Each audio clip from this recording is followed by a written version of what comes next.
Shalom, shalom, bien-aimés dans le Seigneur. C'est ma joie de vous retrouver cet après-midi autour de nos temps d'édification, le Paraclet. Alors, j'ai la lourde responsabilité de nous exhorter autour du sous-thème « L'humilité, soyons humbles ». Inclinons-nous dans la prière. Père, nous te bénissons et nous te rendons encore toute la gloire. Nous te bénissons, Éternel notre Dieu, toi qui es fidèle, toi qui es bon pour nous. Cet après-midi, tu nous accordes la grâce d'être dans ta présence. Seigneur, nous te disons merci. Merci, Saint-Esprit, toi qui es l'esprit de la parole. Parce que cet après-midi, tu viens encore nous enseigner.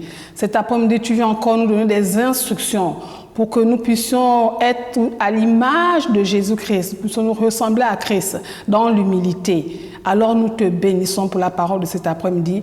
Merci de disposer nos cœurs à recevoir ce que tu as prévu pour nous. Au nom de Jésus. Amen. Alors, bien-aimés, notre sous-thème, nous sommes dans le grand thème de l'année qui s'appelle « Je suis », le Dieu qui s'appelle « Je suis ».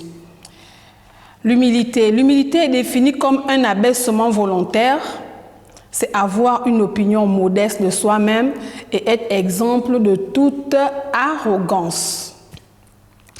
Généralement, il est dit que l'humilité est une vertu chrétienne. Je dirais oui, parce que Dieu est humble. L'humilité fait partie de la personnalité de Dieu. Dans le psaume 113, les versets 4 à 6, dans la version de l'U2, il est dit « L'Éternel est élevé au-dessus de toutes les nations, sa gloire est au-dessus des cieux. Qui est semblable à l'Éternel notre Dieu? Il a sa demeure en haut. » Le verset 6 dit « Il abaisse les regards sur les cieux et sur la terre. » Dans la version du Semeur, le verset 6 dit « Mais il s'abaisse, donc Dieu, pour voir le ciel et la terre. » Pour regarder, il s'abaisse pour regarder le ciel et la terre. Dieu est incomparablement grand, bien-aimé. Dieu est élevé au-dessus de tout. Dieu est puissant. Mais la Bible nous dit qu'il prend le soin de s'abaisser, de descendre, pour regarder des choses que lui-même il a créées, pour prendre soin de nous, pour observer, pour regarder si tout va bien, comme un père dans la maison. Dieu est humble. Est-ce que vous pensez que Dieu, de là où il se trouve, est incapable de regarder et de voir ce qui se passe dans les cieux et sur la terre? Mais la Bible nous dit qu'il s'abaisse. Il s'humilie. Il revêt une position d'humilité pour regarder la terre et pour prendre soin de nous. Alléluia. De Jésus-Christ, la Bible dit dans le livre de Philippiens 2, le verset 8. La Bible dit qu'il s'est humilié lui-même, se rendant obéissant jusqu'à la mort, même jusqu'à la mort de la croix. Jésus-Christ, Fils de Dieu, s'est humilié lui-même, se rendant obéissant jusqu'à la mort, même jusqu'à la mort de la croix. Souvenez-vous qu'en définition, nous avons dit que l'humilité est un abaissement volontaire. Donc Jésus s'est abaissé volontairement. Le Père a regardé le chaos qu'il y avait sur la terre, il a dit « Qui enverrai-je » Jésus a dit « Envoie-moi, me voici ». Il s'est humilié. Le Père n'avait pas besoin de mettre une pression sur lui pour qu'il vienne sur la terre accomplir la mission qui était la sienne. Mais volontairement, Jésus a renoncé à certains privilèges qu'il avait auprès du Père. Et il s'est abaissé, il a pris une position inférieure pour venir accomplir la mission jusqu'à la mort de la croix. Alléluia. Retenons une chose, c'est que dans Philippiens, la Bible dit que Jésus s'est humilié, se rendant obéissant. L'humilité va de pair avec l'obéissance. Les deux vont ensemble. Quelqu'un d'humble est forcément obéissant. Quelqu'un d'obéissant est forcément humble. Et la Bible nous parle de beaucoup de personnes qui ont accompli des exploits avec le Seigneur. Des personnes que Dieu a pris dans l'ombre et qu'il a élevées à des grandes positions. Certains ont même occupé des positions royales parce que leur cœur était humble. Dieu les a élevés à ces positions-là. Alléluia. Mais malheureusement, nous voyons que parmi certaines de ces personnes, certains ne sont pas restés au sommet. Parce que le cœur s'est élevé. Le cœur s'est rempli d'orgueil après avoir acquis cette position. Et c'est le cas de Saül que nous allons étudier cet après-midi. Saül, ce gars-là, était dans l'ombre. Dieu a pris Saül de l'ombre et il l'a élevé à une position royale. Nous allons lire l'histoire de Saül dans le livre de 1 Samuel.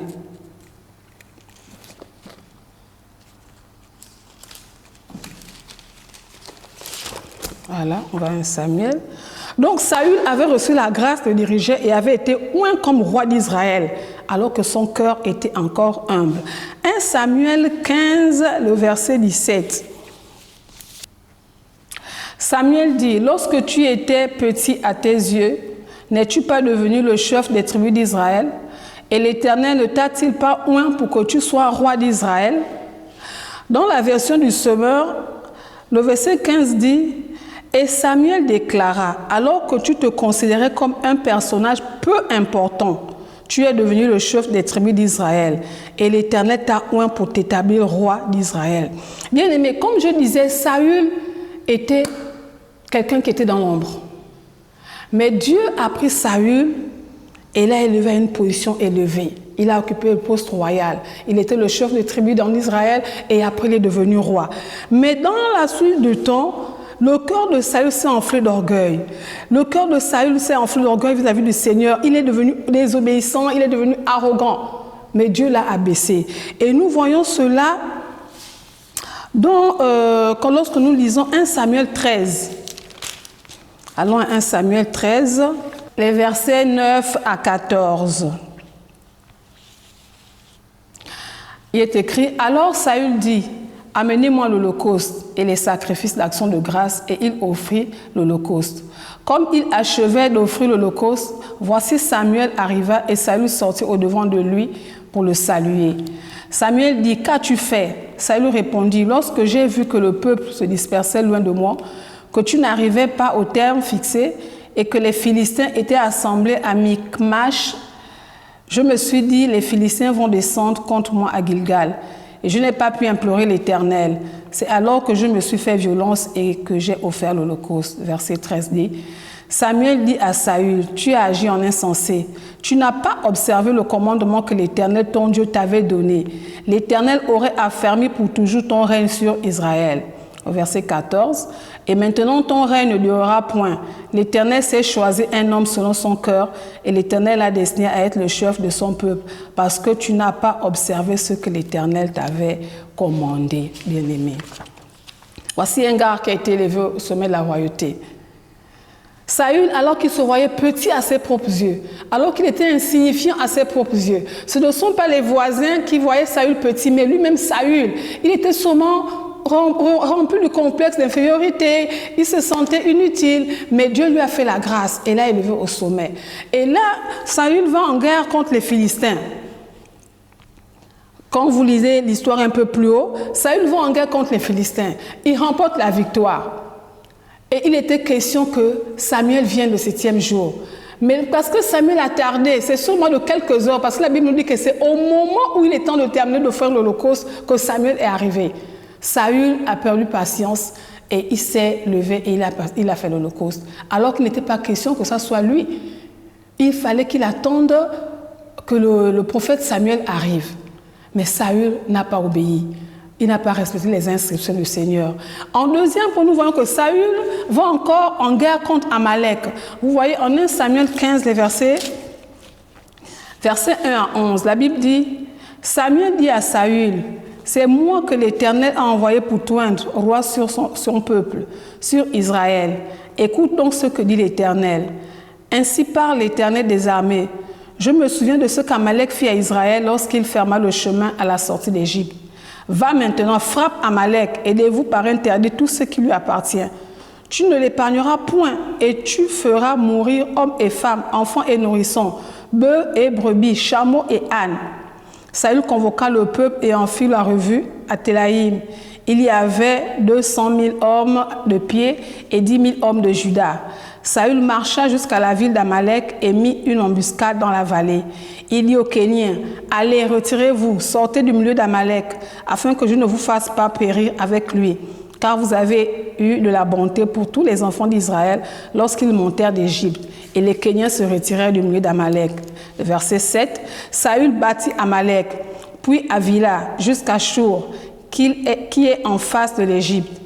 Il prit vivant Agag, roi d'Amalek, et il dévoua par interdit tout le peuple en le passant au fil de l'épée. Le verset 9 dit, mais Saül et le peuple épargnèrent Agag, et les meilleures brebis, les meilleurs bœufs, les meilleures bêtes de la seconde portée, les agneaux gras et tout ce qu'il y avait de bon. Ils ne voulurent pas le dévouer par interdit, et ils dévouèrent seulement tout ce qui était méprisable et chétif. Verset 10. L'Éternel adressa la parole à Samuel et lui dit, je me repens d'avoir établi Saül pour roi, car il se détourne de moi et il n'observe point mes paroles. Samuel fut irrité, il cria à l'Éternel toute la nuit. La deuxième désobéissance. Le cœur de Saül s'était enflé d'orgueil. Saül s'était sûrement dit que c'est moi le roi, donc je fais ce que je veux. Mais Saül avait oublié que la Bible déclare que quiconque s'élève sera abaissé. Alléluia. Donc, en raison de son orgueil, il fut rejeté par Dieu. De la même manière, bien aimé, que l'humilité est liée à l'obéissance. L'orgueil est lié à la désobéissance. Lorsque Dieu t'a élevé à une position sociale ou quel que soit l'endroit, que tu sois chef de famille, que tu sois pasteur, bishop ou quoi, bien aimé, demeure dans l'humilité. Au risque de te retrouver comme Saül. La Bible dit que car quiconque s'élève sera abaissé. Saül a voulu s'élever et Dieu l'a abaissé. Alléluia. Retenons que la grâce que le Seigneur donne aux enfants, à ses enfants, vient avec la promotion et l'honneur. Pour certains d'entre nous, certaines personnes d'entre nous, aujourd'hui tu es sûrement à une position élevée. C'est la grâce de Dieu. Si Dieu n'aurait pas intervenu, peut-être que tu ne serais pas arrivé à cette position-là. Alors mon exhortation de ce soir, c'est que tu restes humble. L'humilité et l'orgueil ont chacun un salaire bien aimé dans la vie. Or, l'orgueil ne paie pas. Si, l'orgueil a un salaire. Le salaire de l'humilité, c'est l'élévation. Celui qui s'abaisse sera élevé. En Philippiens 2, les versets 8 et 9 que nous avons aussi lus, je vais relire. Philippiens 2, les versets 8 et 9. La Bible dit qu'il s'est humilié lui-même, se rendant obéissant jusqu'à la mort, même jusqu'à la mort de la croix.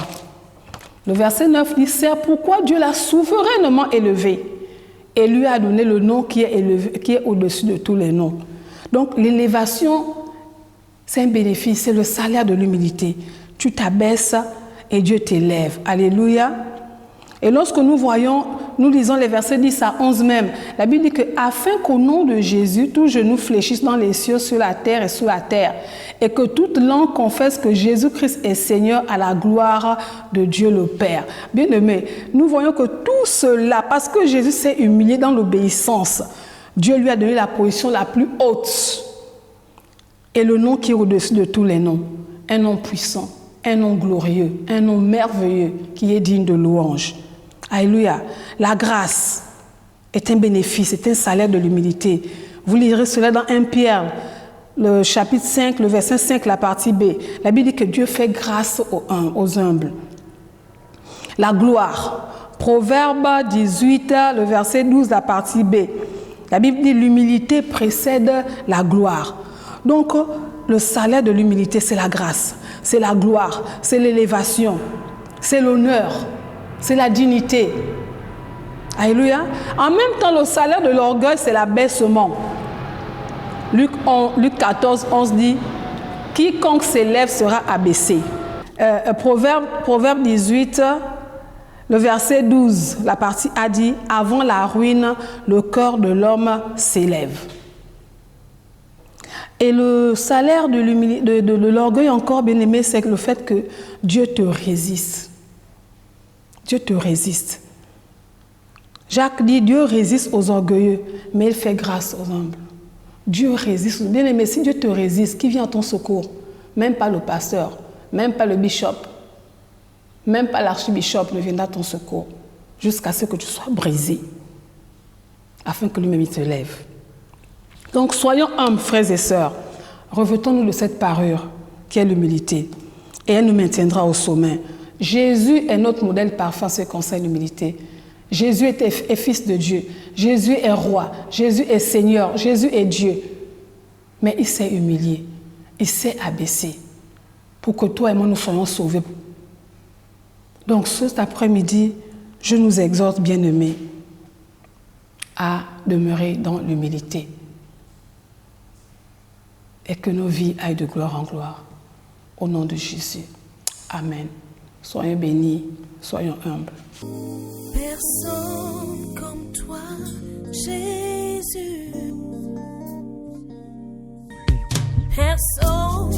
Personne n'est comme toi.